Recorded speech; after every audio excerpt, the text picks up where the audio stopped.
Tudo bem, pastor Zeu, enquanto já está por aqui. E, doutor, muito bom dia, primeiramente, né? A gente agradece hoje, um feriadão aqui na cidade hoje. O senhor se deslocando aí da sua cidade, que não é feriado lá em Campinas, a gente sabe disso. E como é que está o senhor? Tudo bem? Passou bem a semana? Bom dia. Obrigado, Milton, por mais essa oportunidade, né? Feriado em Sumaré, passei aqui na cidade, está tudo fechado, como é todo mundo... O chefe hoje aqui também não está aqui no estúdio. Né? Daqui a pouquinho está chegando aí o pessoal, mas é interessante que a gente começou, eu falei para o senhor que nós estamos no 13º encontro já, esse bate-papo que o pessoal está comentando bastante, dessa conversa com o senhor tem muita experiência, o senhor tem aí um vasto currículo, né? E por ser, a gente vê aí que realmente a humildade do senhor estar aqui, e hoje, principalmente num dia de aniversário da cidade, até a gente falou alguma coisa aqui, hoje dia dos avós, dia de Santa Ana, que é a padroeira aqui da nossa cidade.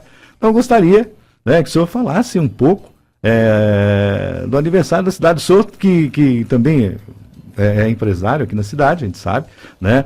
E como que é Sumaré, como que foi Sumaré, como é que o senhor falaria de Sumaré nesse dia, doutor?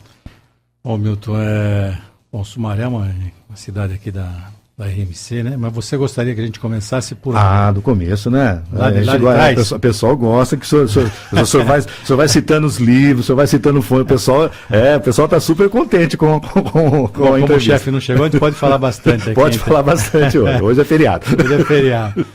Bom, então vamos começar lá de trás um pouquinho, né? Vamos puxar aqui pela memória, né?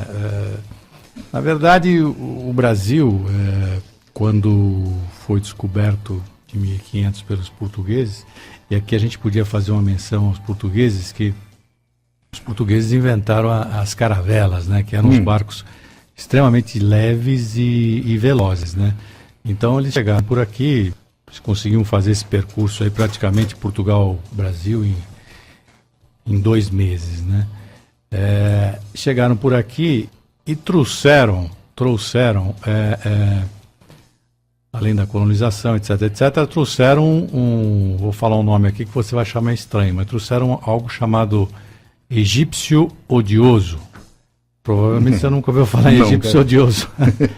Mas é que, às vezes, o brasileiro tem isso, ele sabe um nome mais complicado e a tradução ele não conhece, que é o Aedes aegypti. Né? Que é o nosso pernilongo aqui, vamos supor. O mute danado, ele tem tanta coisa que ele transmite, né? Transmite muita coisa, naquela época transmitia muita malária, né? Mas o egípcio odioso, ele chegou com as caravelas e tal, e ele faz muito parte da história aqui nossa, da cidade e na história de Campinas. Com a chegada dos portugueses aqui, o que aconteceu? Você tinha aquela exploração basicamente do pau-brasil, de você extrativista e tal. Isso foi por algumas décadas, né? E aí o rei de Portugal, ele sabia que, vamos supor, mas eu preciso tomar conta daquele terreno lá, aquele terreninho meu lá, parece que é grande, é bom e tal, preciso pôr algum pessoal lá naquela área. E como o açúcar na época era um bem caro, falou, bom, se eu plantar açúcar lá, eu preciso de gente durante um ano olhando a plantação e tal, e eu consigo fixar gente nesse terreno, né? Que é o Brasil. Então ele divide o Brasil em capitanias, e são terrenos enormes, né? Latifúndios, na verdade, né? Você pega, por exemplo, Pernambuco, a capitania de Pernambuco, que foi uma capitania que deu certo.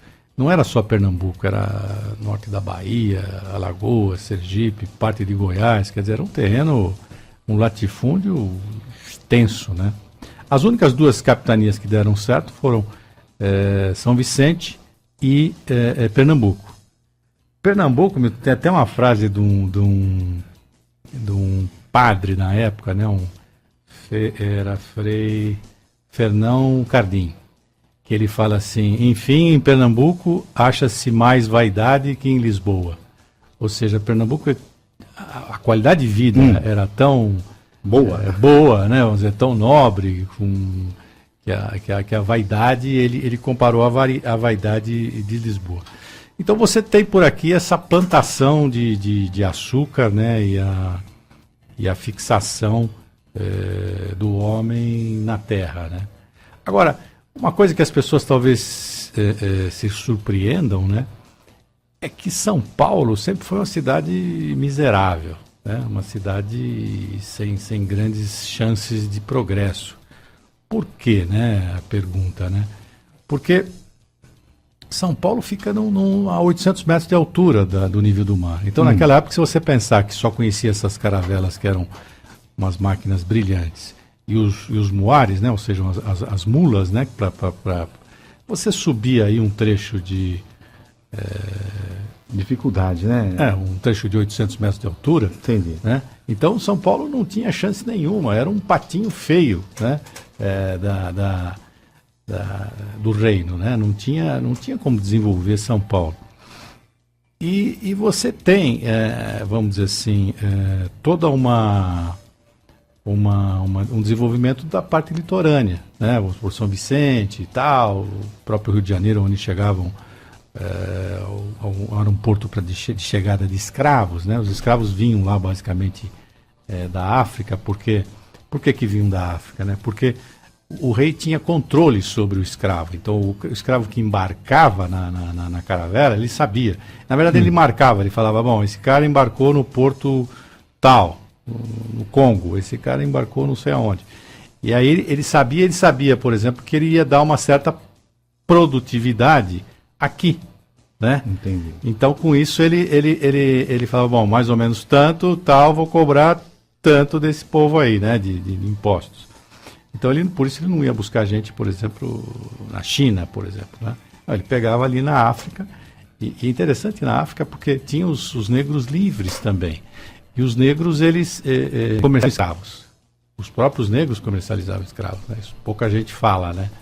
Talvez não seja politicamente correto, não sei, mas eles eram livres e eles vendiam escravos, né? Capturavam naquelas tribos ali em Angola, ali para dentro e tal.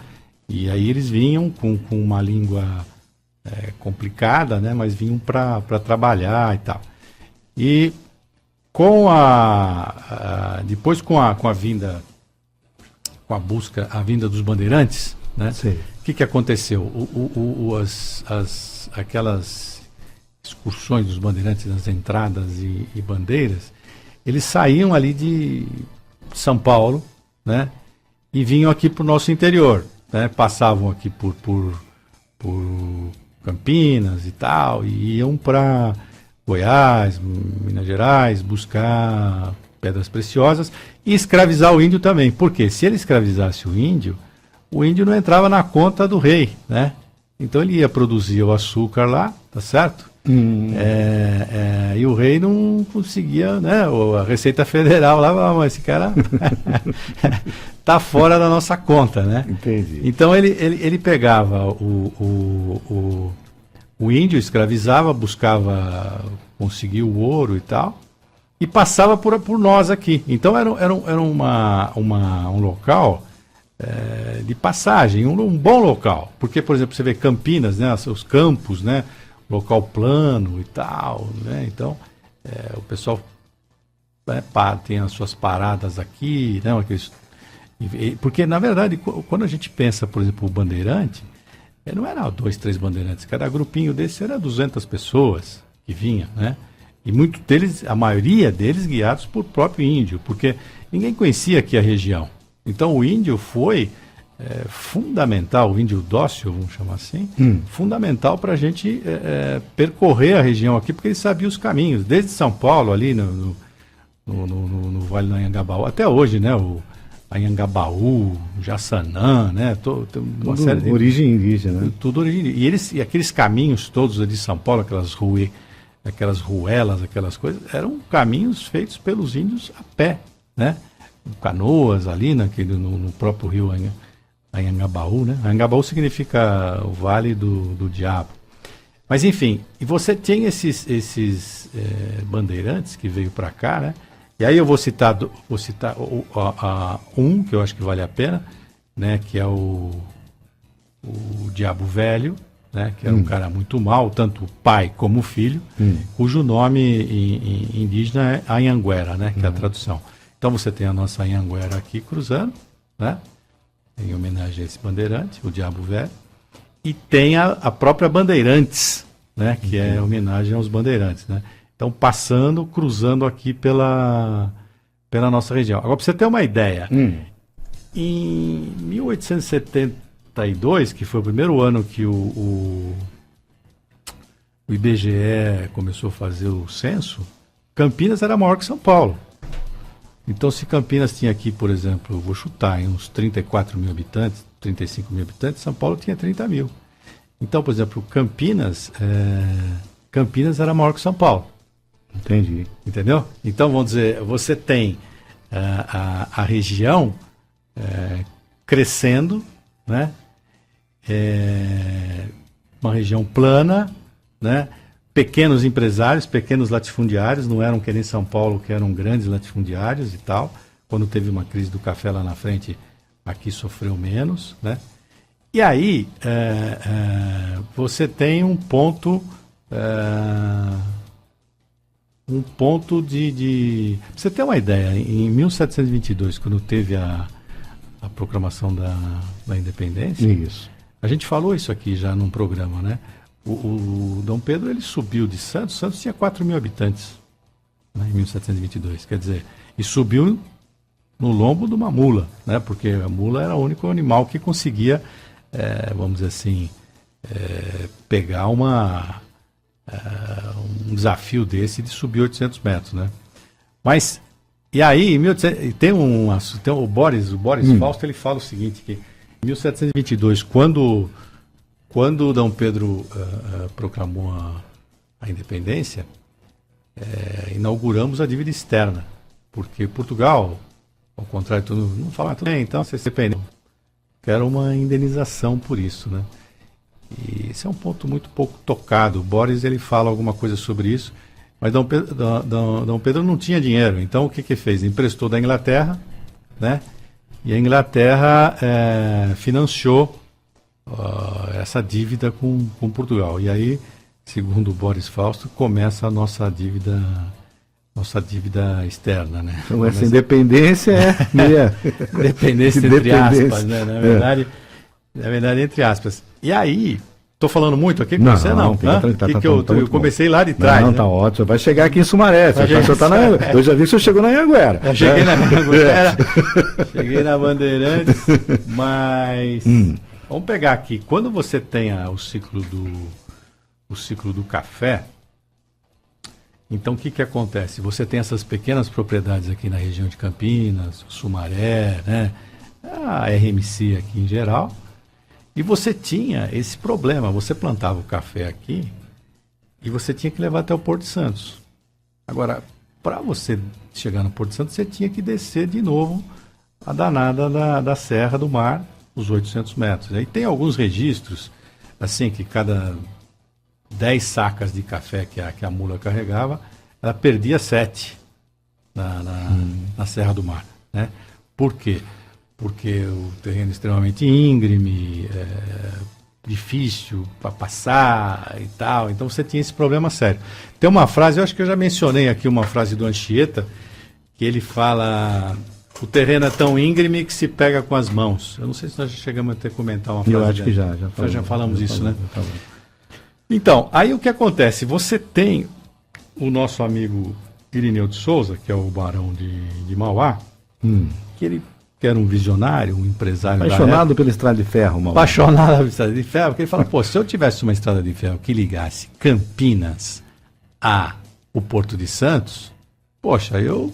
Matava a charada, né? Matava a charada, tá certo? Eu pego toda aquela colheita, né? Eu não tenho toda essa perda do café, etc e tal. E o barão, ele tinha muita conexão com os ingleses, né? Então, o que aconteceu? Ele falou, eu vou trazer os ingleses aqui, bom de projeto e tal, e vou projetar aqui, vou fazer um acordo, pedir uma concessão para uma linha de trem, né?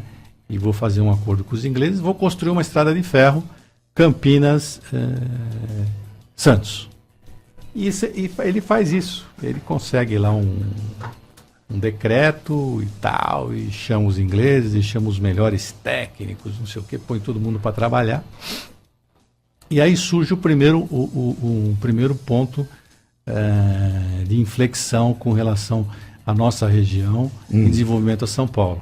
Que acontece o seguinte, os ingleses desistem de trazer a estrada de ferro até Campinas. Uma série de problemas que eles têm, eles não esperavam que a Serra do Mar ia ser tão desafiadora e tal. Eles miram em Jundiaí, falam, não, eu vou até Jundiaí só e daí para frente eu não vou.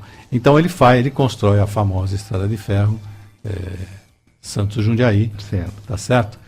E aí você tem um primeiro passo para trás aqui da gente, que é o fato de que a estrada de ferro não chega até aqui. Ela chega só em Jundiaí. Então, para pegar esse café aqui desses pequenos e médios produtores aqui da região, começa a ficar complicado, né? Porque ele tem que sair de Mula daqui até Jundiaí, de Jundiaí para Santos. Entendi. Né? Então, o que eles fazem? Porque a era industrial, ela nasceu com a máquina a vapor lá dos próprios ingleses, que queriam vender essa máquina, a Maria Fumaça, para o mundo todo. Mas era um problema vender no Brasil, né?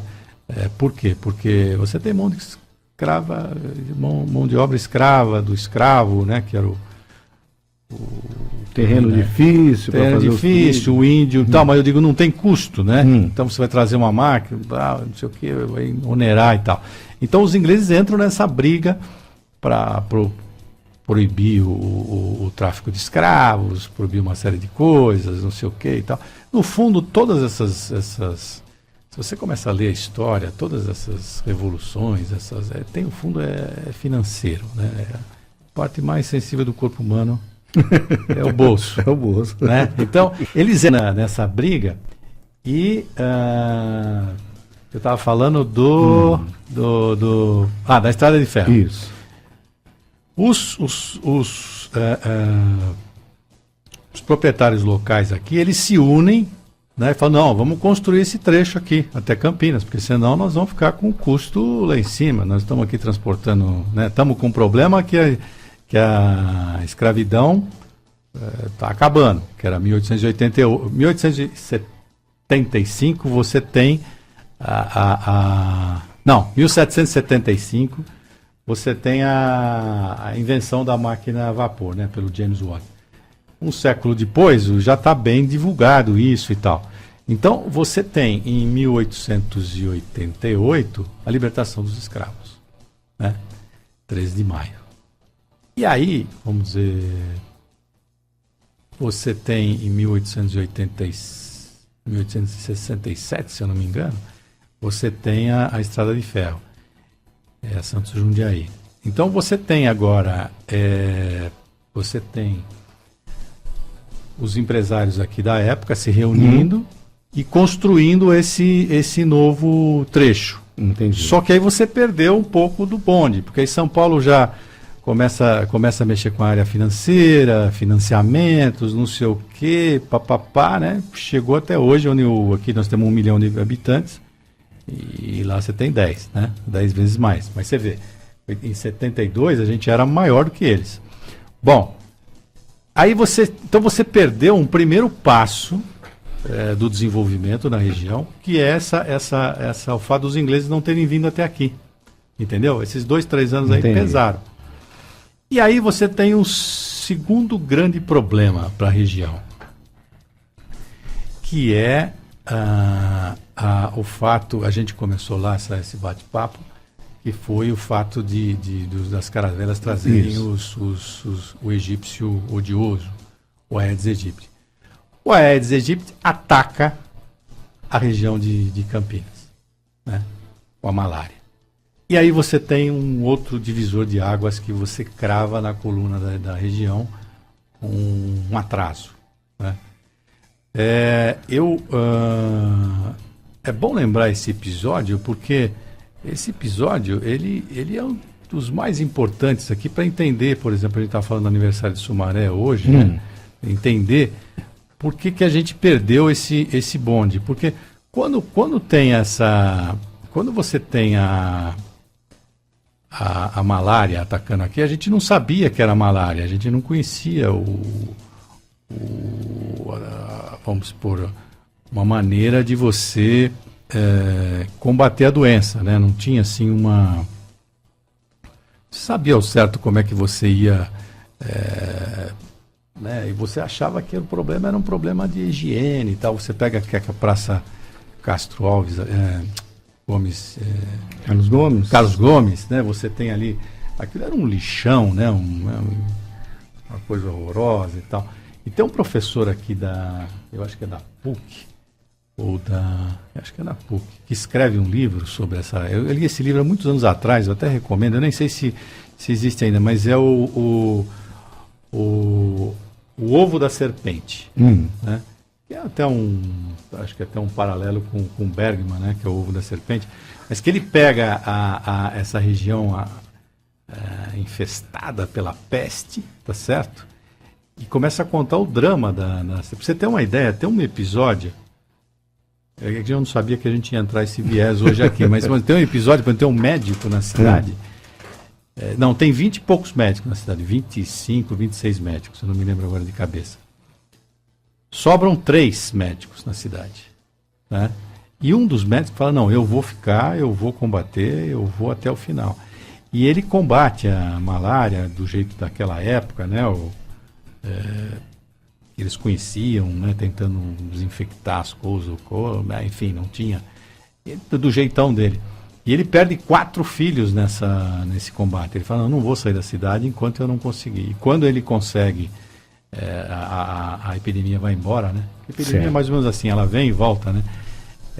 Ele se suicida, né? Porque, poxa, perdeu 4 filhos e apostou no fato de ter ficado aqui na cidade de Campinas. Então, aí você tem esse grande divisor de águas, que é o atraso na ferrovia, né? E o egípcio odioso que dizima aqui praticamente a região, né? Então você perde o bonde da história, né? Então você chega, você está aí no começo do século, numa situação extremamente delicada e tal. Oswaldo Cruz esteve por aqui tentando ajudar, né, e tal, mas vamos supor, a peste ela destrói a região e a partir dali você tem, vamos supor, um atraso em relação a São Paulo. São Paulo já começa com alguns empresários, né, mesmo aqui em Sorocaba, com o seu Conde Francesco Matarazzo, né, com as suas indústrias reunidas e tal. E aí você tem esses 2 pontos fundamentais, que é o atraso Chegamos aí praticamente aí no começo de 1900 e pouco e tal, né? E aí você começa o desenvolvimento. E você vê também o seguinte, que a gente estava em Sumaré, hoje faz 149 anos. 149. Né? Quando você tem a libertação dos escravos e tal, havia um conceito de que o escravo era lento para trabalhar, etc, etc. Então a ideia qual que era? Era importar mão de obra, né? Certo. Então o Brasil começa a fazer campanhas lá fora, né, no final do século, dizendo, puxa, vem para o Brasil, né? E aí você começa a ter essa colonização nossa aqui. Então, por exemplo, o estrangeiro, né, começa a falar, bom, vou para o Brasil porque lá tem trabalho e tal, né? Você tem a Nova Odessa aqui, certo, que é uma cidade de russos. Inclusive a geografia de Nova Odessa é bem diferente, as ruas são largas, né? São mais estilo americano mesmo. O Nova Odessa acho que é mais russo. É russo. Americana, né? Vamos dizer. Você tem, aí entra num outro viés também da guerra lá em civil, mas você começa a ter, vamos dizer, a importação de gente, por exemplo, italianos, né? Vamos dizer assim, japoneses, enfim, alemães, né? Para vir para trabalhar porque o empresário aqui falava, o negro ele vai ficar com um trabalho mais inferior e eu prefiro importar essa mão de obra. E aí vem todos os nossos avós, né? O meu, por exemplo, vem da Itália, sem nada na mão e tal. O próprio Francesco Matarazzo vem com um caminhão um container de banha para falar, bom, vou vender banha lá, vou ficar rico. Não deu muito certo, mas no final ele ficou rico. Era o destino. Era destino. Você sabe que outro dia eu estava lendo uma matéria sobre o conde Francesco Matarazzo. Se você pegar a fortuna dele daquela época e reajustar até hoje, dá cerca de 20 bilhões de dólares. Certo. Ou seja, ele seria aí um dos 10 homens mais ricos do mundo hoje, ainda em 2017. E cometeu um grande erro como empresário, que foi tentar colocar embaixo do guarda-chuva dele tudo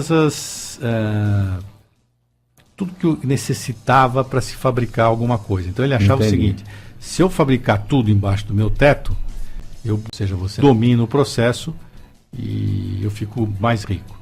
E dizem até que tinha uma fábrica de fósforo que ele não conseguia dominar o processo da fabricação de fósforo, ele acabou vendendo a fábrica de fósforo. E hoje, por exemplo, a gente tem discutido nos programas anteriores um conceito completamente antagônico a esse, né? Ou seja, você não deve tentar fabricar tudo, e sim compartilhar meios de produção, compartilhar funcionários, se for possível, né? Dividir a produção, né?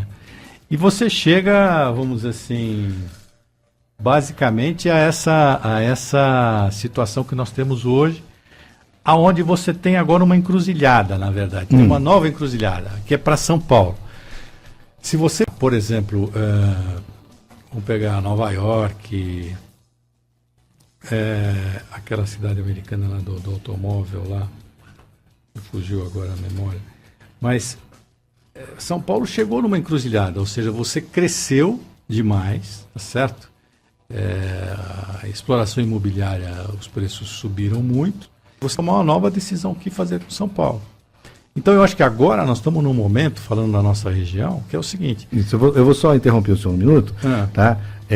A gente vai sair para o nosso bloco das 8h30, aí nós vamos voltar, o senhor vai falar da nossa região, realmente, o senhor já explanou sobre o Matarazzo, né? Sobre, inclusive o conde Francesco Matarazzo. Francesco Matarazzo. Então a gente vai para o intervalo e depois então a gente quer saber, né, como o senhor vê a região, como o senhor vê a nossa região, hoje feriado, hoje um papo muito bom, e com certeza aí os nossos ouvintes estão gostando demais desse bate-papo. E você também pode mandar aqui a sua mensagem, pode ligar 3873-2972, né? E deixar aqui perguntas aí, tá? Pro doutor Zero Costa. Doutor, rapidinho, a gente já volta já para o senhor falar da nossa região, o empresariado, tudo que está acontecendo aqui na nossa cidade, afinal de contas, né, o desemprego pegando aí, o senhor já falou aqui, né, que o pessoal de São Paulo está caro lá os terrenos, e aqui deve estar mais em conta. A gente vai saber daqui a pouquinho, doutor, tá bom? O papo aqui. Tá certo. Você ligando, participando, a gente volta já, a gente vai para o nosso break, e ó, a gente volta rapidão. Faça o download gratuitamente do aplicativo da Nova Sumaré no seu tablet ou smartphone. Com ele você fica ligado na programação da Nova Sumaré. Rádio Nova Sumaré. Ligue 3873-2972. 3873-2972. Rádio Nova. Sempre nova. Pensou em madeiras, vem pra cá. Madeireira Santa Luzia. Pra construir ou reformar. Madeireira Santa Luzia. Vigameiros, tábuas, assoalhos, forros, esquadrias, portas e janelas. Madeireira Santa Luzia. Madeireira Santa Luzia. Rodovia Flávio de Carvalho, 1776, no bairro Capuava, em Valinhos. Com os telefones 3871-0272 e 3244-3050. Madeireira Santa Luzia, em Valinhos. Madeireira Santa Luzia. Já estamos de volta, relógio marcando 8h37. Hoje, aniversário da cidade, 149 anos, né? Fazendo aqui a cidade de Sumaré. E hoje, fazendo um raio-x, né? Começou lá das caravelas, chegou até o barão, o conde Francesco Matarazzo. E agora o doutor está na linda cidade de Sumaré, onde a gente vai saber, né? Como o senhor vê a região, de que forma o senhor vê aqui o nosso empresariado. E antes de o senhor comentar, eu gostaria de fazer uma colocação. Se meu pai tivesse vivo, no dia 7, agora... meu pai, ele faria 100 anos de Sumaré. Tá? Porque ele nasceu em 1917. Né? Então ele respira Sumaré. Ele é da família alemã Hoffmann, né? Aqui da região. Então o senhor falando aí ia passando na minha cabeça realmente tudo isso que o senhor está falando, meus avós comentavam, né? E olha, você ligando 3873-2972, tá? Um minutinho já que eu te atendo, eu vou passar a palavra para o doutor 04 falar. Então, a gente estava falando da libertação dos escravos e que os empresários aqui preferiam a mão de obra lá fora, né? Então você tem até campanhas para você trazer essa mão de obra. Então veio o seu avô, você é descendente de alemães, então. Então meu avô também veio com a descendência italiana, né? E você tem toda essa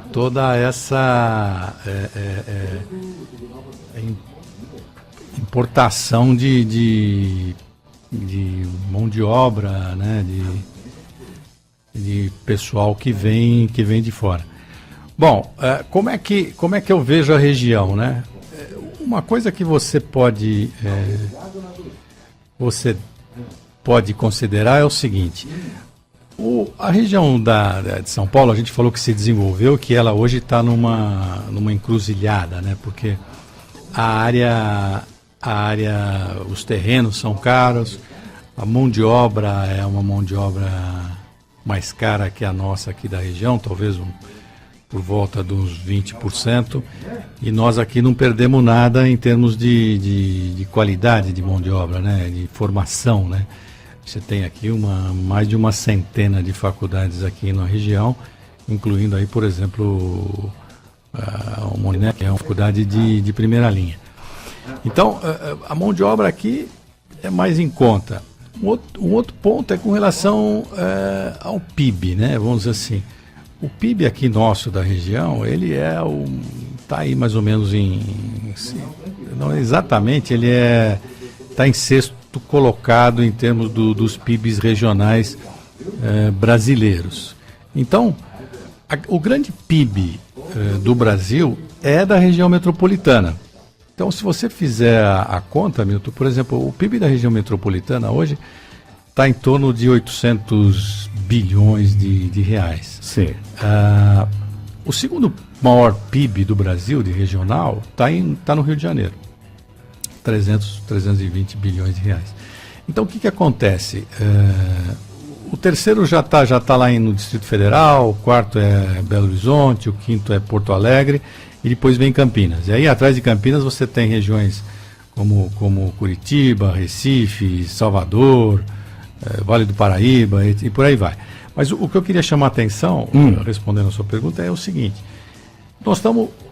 nosso PIB aqui é 110 bilhões, o PIB lá é 800 e poucos bilhões. Quer dizer, nós temos quase 1 trilhão de PIB a uma distância de 100 quilômetros, 110 quilômetros. Então, Sumaré, Campinas, Paulínia, né? Hortolândia, Nova Odessa, Americana. Então, você tem 1 trilhão de reais aqui de PIB, conectados com as melhores estradas do Brasil, né? Falamos dos Bandeirantes, falamos do Anhanguera, né?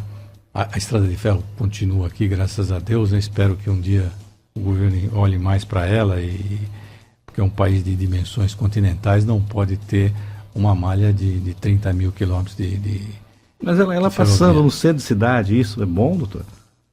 Como é que é? Porque tem que repensar essa geografia também, né? Porque às vezes, né, hoje eu não sei, mas antigamente você parava em Hortolândia, quando a Cobrasma começou em Hortolândia, a estrada de ferro, tem aquela como é que chama, aquela ponteira, a gente sabia que quando a Cobrasma começou aqui, tinha 5 mil funcionários em Hortolândia, né? Você sabe que era uma potência. Então chegava ali à tarde, se eu passar ali, então eu fico pensando, será que não tem como a gente tirar um pouco a linha dentro da cidade, só deixando os pontos... o que eu acho assim, esse conceito do centro de cidade tem que mudar. Eu vou te dizer por quê. Quando vem a estrada de ferro, e aí onde tem as paradas, onde tem as estações de Sumaré, era uma estação... Sumaré nasceu lá na ferrovia. Nasceu na ferrovia, né? Como centenas de cidades aqui no Brasil nasceram na ferrovia. Então você tinha aquele aglomerado que se formava em volta da ferrovia, né? Os pequenos povoados, e ali nasce a cidade. Esse conceito foi abandonado pelos urbanistas, né? Qual que é a ideia? A ideia é você não ter, por exemplo, você ter pequenas centralidades, tá certo? Onde você conecta essas centralidades, vamos por aí 40 mil habitantes cada uma, onde você conecta essas centralidades, e essas centralidades são conectadas a um hub, a um aeroporto, por exemplo, como chamei de hub aqui, e esse aeroporto se conecta a um outro aeroporto e tal, para você criar cidades inteligentes. Então esse conceito da cidade, mas a ferrovia vai passar no meio da minha cidade. Não, tem que mudar o conceito da centralidade da cidade. Por quê? A cidade tem que ir para o aeroporto. O projeto do futuro é esse. O senhor vai no mercado, vai no aeroporto. É tipo o aeroporto, ele vai ser. O aeroporto do futuro, ele tem esse sentido. O que eu digo, vou te fazer uma outra linha de raciocínio. Por exemplo, você pega, eu saí de casa hoje. Certo? Fiz um percurso, né? Vim até aqui e tal, daqui a aqui eu vou passar no escritório. No escritório eu vou almoçar. Do almoço talvez eu visite algum cliente. Volto para o escritório. À noite vamos supor que eu vá numa faculdade, volte não sei o quê e vou para casa. Fiz um percurso, vamos dizer, 50 quilômetros. O que eu fiz é o que você faz. Vamos dizer assim, você saiu de casa, veio trabalhar, até que foi almoçar aqui, né, perto da cidade, hoje está fechada toda aqui, você vai ter que comer uma marmita aí. É o jeito. E tal, voltou, não sei o que, fez o mesmo. Você faz as mesmas coisas que eu. Né? Foi na faculdade, foi buscar uma criança não sei aonde e tal. Qual que é a grande sacada? A grande sacada é falar, poxa, se você faz a mesma coisa que eu, vamos diminuir esse percurso. Né? Você vai continuar daqui a 10, 20, 30, 50, vai continuar fazendo as mesmas coisas, só que num percurso menor. Então, por exemplo, se eu ficasse em casa, e em casa eu tivesse, por exemplo, conseguisse trabalhar, conseguisse me alimentar, conseguisse pagar o banco, conseguisse não sei o que, eu não ficava com aqueles 700 quilos de lata nas costas que eu estacionei aqui na porta, tá certo? Rodando. Então, a ideia, vamos dizer assim, qual que é a ideia fundamental do urbanística? É você não ter uma centralidade na cidade, mas você ter várias centralidades na cidade, tá certo? De maneira que elas sejam autônomas, né? E aí o fulano, por exemplo, está lá no bairro vamos supor, o Ariacura, em Sumaré, né? Um bairro lá longe. Ele tem que vir até o centro da cidade para poder, não sei... Pagar uma conta. Comprar um livro. Isso é um absurdo, tá certo? E aí o pessoal fala assim, não, mas não tem lugar para estacionar, né? Não vai ter mesmo. E pior, né? O dono da livraria estaciona na porta dele, né? Então o fulano que vem de já lá, mata um cliente, né? Olha a dica. Olha a dica. Então o cara que vem de lá para comprar o livro está errado. É lógico que tem um problema aqui, que é o poder aquisitivo, né?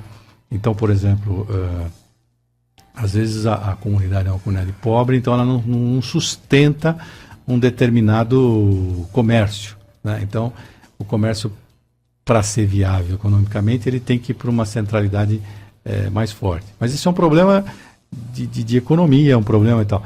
Não é viável você ter acima de 40, 50 mil pessoas, o cara se deslocar para o centro da cidade. Então, o que acontece aqui nas cidades, em geral, na RMC? O fulano vai para o centro, né? Mas não tem nenhum sentido isso mais. Então, vamos dizer, mas a estrada de ferro corta a cidade no centro. Não, o que está errado é o centro. Entendeu? Não é a estrada de ferro. Entendeu? Entendi. Então, por exemplo, o que está errado é você ter uma cidade com 200... Sumaré está com quantos habitantes hoje? 176 mil. Não, 200 e... Não, 270. Sim. 270, sim. 276? 276 mil? Certo. O pessoal vai para o centro da cidade. Quer dizer, né? O cara está lá, não sei aonde, aí, fala um bairro distante aí, eu falei Aracura, né? Não sei, Aparecidinha. E tal. Então ele vem aqui buscar buscar um serviço. Às vezes tem que pagar até pedágio, né? Pessoas dão pedágio no meio, quer dizer, vou colocar na ponta da caneta, vai ficar mais caro ele vir. Então, mas isso está errado, você entendeu? O conceito de cidade está errado. Você tem que ter um conceito de novas centralidades. Entendi. Entendeu? Não o conceito de falar assim, não, mas a estrada de ferro está cortando a cidade do... Não, a estrada de ferro seria seria uma das centralidades. Aí você conecta essas várias centralidades, tá certo? Com vias rápidas e tal. E essas várias centralidades estariam conectadas a um hub, por exemplo, a um aeroporto ou uma própria estação de ferro, né? Uma estação ferroviária, e conecta com uma outra cidade. E com isso você vai... Por isso tem hoje, por exemplo, esses índices de inteligência de cidade, né? Você mede as cidades mais ou menos inteligentes. Porque essas cidades é que vão sobreviver lá na frente, né? Não são as cidades entendeu? As cidades mais inteligentes, por quê? Porque você tem mais desenvolvimento, mais gente capaz, mais gente pensando, etc, etc.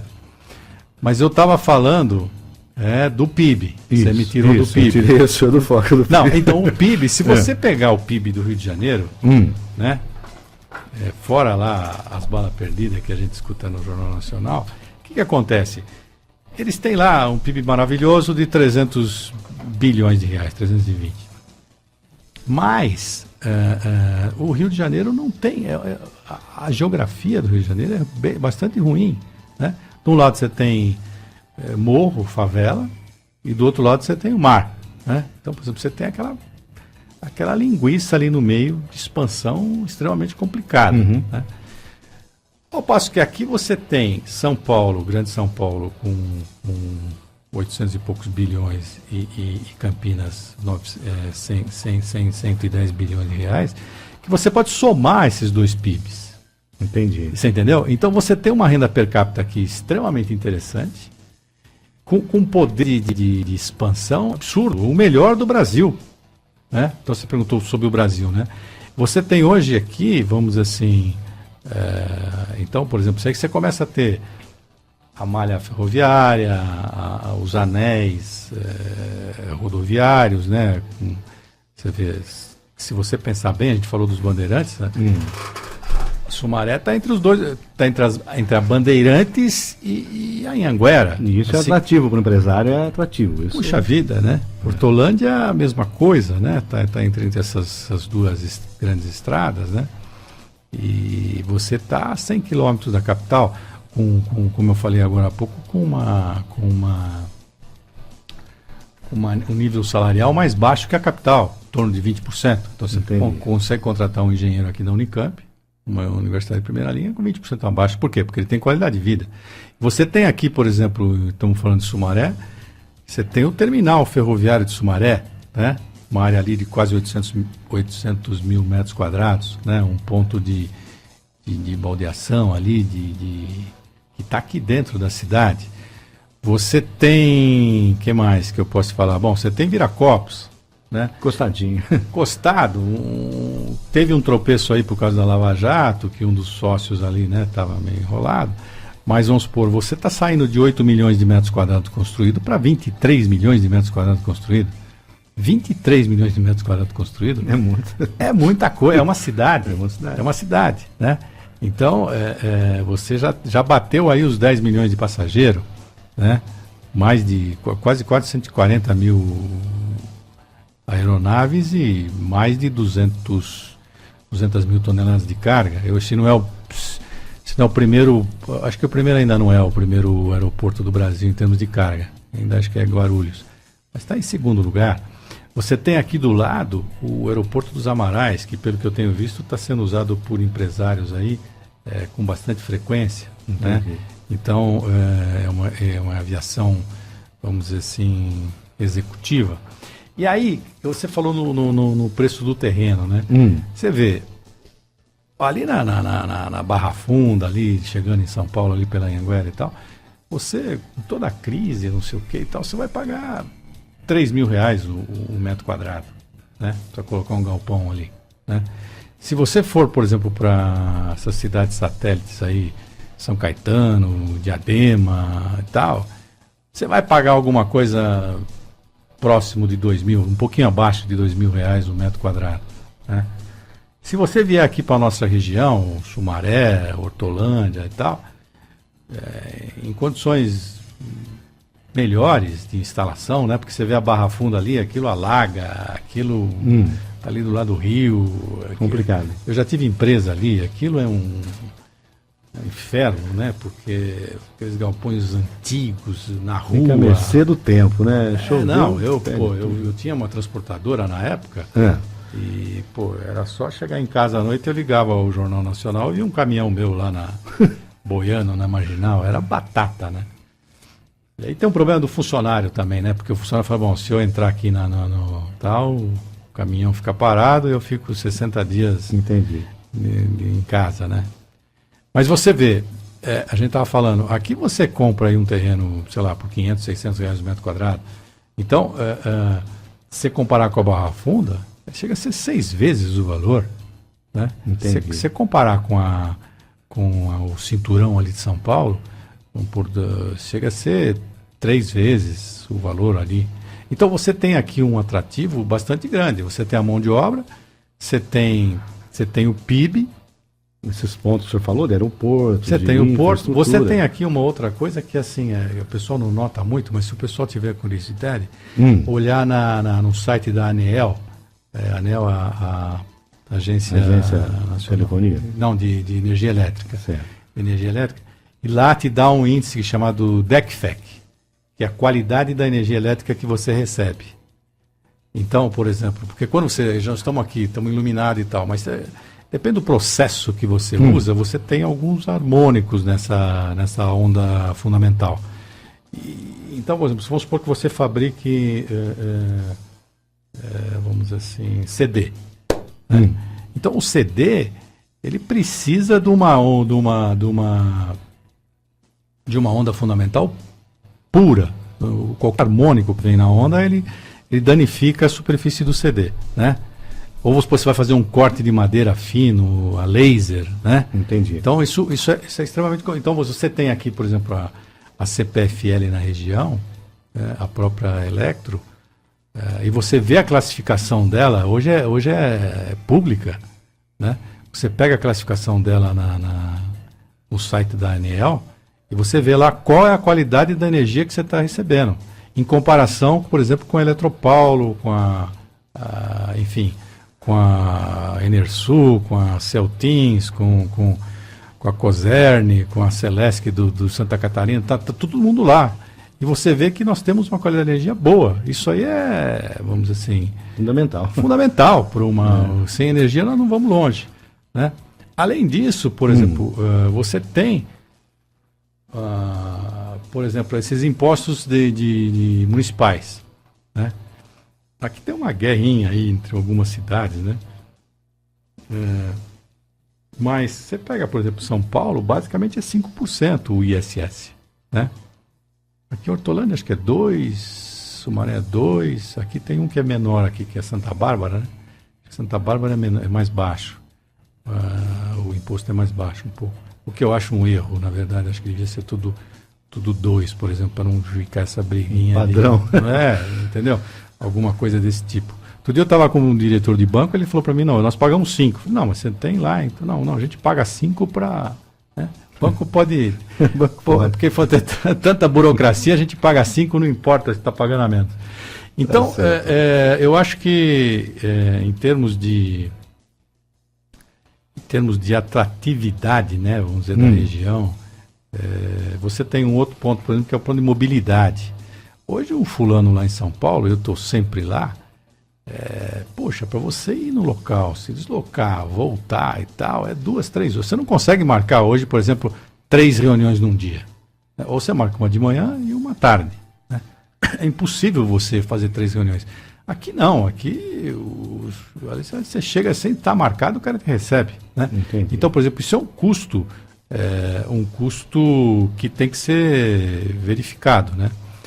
Então, enfim, além disso, você tem, vamos dizer assim, uma região turística também, né? Então, por exemplo, você tem, não sei, Serra Negra, você tem, eu não sou muito de turismo, mas Serra Negra, você tem Águas de Lindóia aqui perto, você tem Amparo, você tem Morungaba, Certo. Atibaia, Itu, enfim, Brotas, e por aí vai, né? Por exemplo, você tem vários locais, por exemplo, que você pode passear. Jaguariúna aqui, que você estava falando de trem, né? Tem o passeio de trem aqui. Tem, muito legal. Jaguariúna. Campinas hoje é uma cidade, vamos dizer assim, turística para o turismo empresarial, né? Você vê esse senhor que está construindo, ampliando esse hotel dele aqui, o Royal Palm Plaza, né?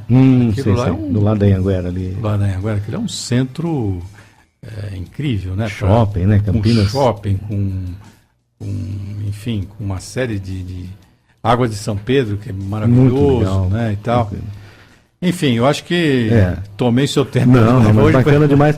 Então o senhor vê, assim, a região, a cidade de Sumaré é uma cidade boa para se investir, empresário fazer investimento. Eu acredito que sim, porque por tudo isso que nós falamos, né, dessas cidades aqui, por preço, por qualidade e tal, é lógico que a gente precisa de bons políticos, né, para você poder realmente direcionar, né, focar na vocação da cidade, né. Agora, eu vejo assim com muito... Porque você dentro da América do Sul, São Paulo é um centro, né? Eu rodei essa América do Sul inteira, vamos dizer assim, é um país, é uma maravilha. E está numa encruzilhada, por exemplo. Eu acho que ela vai pegar um caminho, por exemplo, que Nova York, que de grandes espetáculos, de gente, de grandes grupos financeiros, né? Sem dúvida. E a indústria, vamos dizer assim, principalmente tanto a grande quanto a de pequeno e médio porte, ela é colocada para fora. Foi o que aconteceu com Nova York nos anos 60. Detroit, por exemplo, é uma cidade que também teve esse problema. Cresceu. A indústria automobilística quebrou praticamente, né? Hoje é administrada pelo governo, né? Porque não tem um prefeito lá que consiga resolver o problema financeiro. Eu acho que São Paulo ela vai por esse caminho, ou seja, naquele mesmo encruzilhada que ela estava, numa cidade miserável, durante quase 350, 400 anos, ela vai estar agora. Ou seja, vejo que o prefeito lá, me parece que é um empresário de visão, né, o seu Dória, né? E aí tentar buscar, por exemplo, levar para lá grandes centros cirúrgicos, grandes bancos, né, grandes transações e tal, que é o que é as grandes cidades no mundo. Porque o metro quadrado, né, o ar que se respira numa cidade dessa, você vai ali no Itaim, por exemplo, o Itaim Bibi ali, é 18 mil reais o metro quadrado. Certo. 18 mil reais. Você vai construir o quê em 18 mil reais? Um galpão? Né? É complicado. Muito complicado. Você tem que fazer um espigão, né? É certo, doutor. Então é isso. Tá certo. Doutor, mais uma vez agradeço. A gente ia comentar sobre a matéria do senhor no domingo, né? Mas o nosso tempo já está super estourado. Eu só queria deixar aqui, né, que o senhor deixar sua mensagem para a nossa cidade, que faz aí hoje 149 anos. E também na próxima vez o senhor vai falar um pouquinho dessa matéria, que todo domingo o senhor tem uma coluna, né, no Tribuna. E esse final de semana o senhor citou Chiquinha Gonzaga, o senhor citou a Carmen Miranda, o senhor citou o Virgulino Ferreira, né, o famoso Lampião, né? Então, é verdade. E vai continuar essa história no próximo domingo agora. Vou né? continuar, porque mostrando que o Brasil são vários Brasis, né? Vamos dizer. Entendi. Na verdade, aqui dentro, você vê, na época de Lampião, né? Ele não sabia como é que estava a inflação, como é que estavam as coisas, mas logo na sequência você tem uma Carmen Miranda morando em Beverly Hills. E né? alto salário, né? Um salário. O maior salário. De Hollywood. Então é um hobby gostoso aí. Mas eu queria deixar os meus parabéns a Sumaré de coração, porque é uma cidade que abriga muita gente de fora, né? Uma cidade nova, puxa vida, 149 anos, quase a idade do seu avô aí. Mas... Não, meu avô sim, meu avô, mas meu pai faria 100 anos. E faria 100 anos, né? cidade que está no meu coração e eu torço para Sumaré sempre, sempre. Não, é a Como cidade o senhor falou, orquídea. pertinho aqui, de tudo, né? Não, perto, tem um potencial absurdamente fantástico, né? Veja que a gente fala de um Brasilzão, né? Vamos dizer, extremamente privilegiado. Puxa, se não der certo aqui, né? Que outro lugar do Brasil você vai conseguir ter essa série de possibilidades, de recursos, né? Que a gente tem aqui. Então é uma questão só de a gente ter um planejamento, né? E ter, vamos dizer, um foco, né? Foco, eu acho que é a palavra fundamental. E agradecer, né? Porque a gente tem um escritório aqui já também em Sumaré há 20 anos. Certo. E então agradecer à cidade por ter nos acolhido tão bem, né? E a gente espera que Sumaré tenha mais 149 anos de sucesso, desenvolvimento e que o nível social da sua população, o IDH, né, cresça muito. Tá certo. Doutor, um bom dia, bom lá em Campinas não é feriado, né? É feriado aqui, mas um bom retorno para o senhor. Vamos trabalhar. Um abraço para o senhor, viu? Um grande abraço para você. Obrigado pelas informações. A gente pegou a caravela, a gente chegou até Sumaré. O senhor ia falar de Rebouças, mas olha, o tempo estourou e a próxima a gente tem mais assunto. Muito obrigado. Um bom dia para o senhor aí, um bom retorno. Para o senhor, um abraço. Né? Um abraço. Tá certo. Gente, você ligando, participando, são 9h04. E claro, a gente podia deixar de terminar essa entrevista com todo respeito. A gente vai tocar aqui o hino da cidade de Sumaré, que eu deixei guardado justamente para esse momento, para a gente estar encerrando essa entrevista. E a gente foi lá, a gente buscou desde o tempo da caravela, desde o tempo que o pessoal veio para cá, desde o tempo que veio, né, os imigrantes, as pessoas que realmente aí fizeram dessa cidade o que ela é hoje, essa potência. E hoje, claro, como colocou bem aqui o doutor, muito perto de tudo. Então, uma cidade que tem tudo para dar certo, tá? Então a gente tem aqui o hino do Sumaré, com todo respeito, a gente vai tocar aqui o hino do Sumaré e a gente termina aqui essa entrevista com o doutor Zé Costa. Um abraço mais uma vez, doutor, e Obrigado. Uma ótima semana para o senhor, tá?